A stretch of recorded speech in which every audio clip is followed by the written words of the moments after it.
জীবনে প্রথম এরকম শিলা পাথর বৃষ্টি হয়েছে, এটা দেখলাম।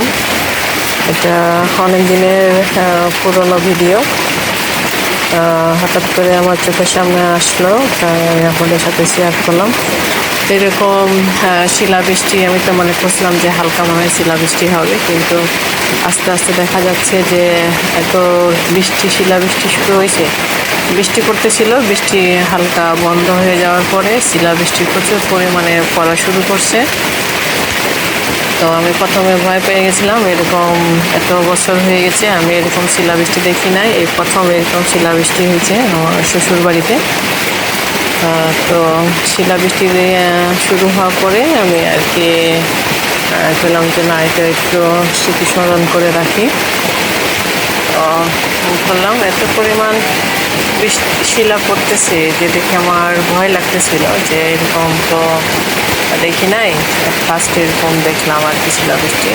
আমাদের উঠোনটা একটু কাদা হয়ে গেছে শিলাবৃষ্টিতে, প্রচুর পরিমাণে শিলা, আর পানি যাওয়ার কোনো রাস্তা নাই। সেই কারণে আমার রুমের ভিতরে শিলাবৃষ্টি কয়েকটা ঢুকছে।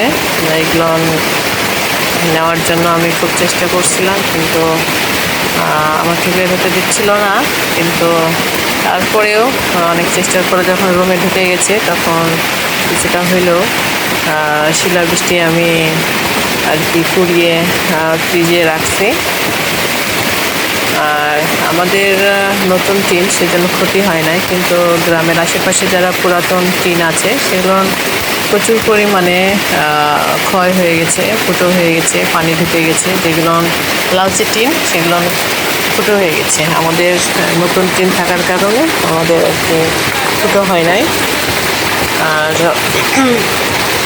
শিলাবৃষ্টি মিডিয়াম সাইজে পড়ছে, আর আমি কিছুটা কুড়িয়ে রাখছি ঘরের ভিতর থেকে। মনে হচ্ছিল যে এটা কোনো কিছু একটা ডিম, কিন্তু আসলে ডিম না, এটা হচ্ছে শিলাবৃষ্টি ঘরের ভিতরে ঢুকে গেছিলো। এটা কুড়িয়ে বার করে আবার ফ্রিজে রাখলাম।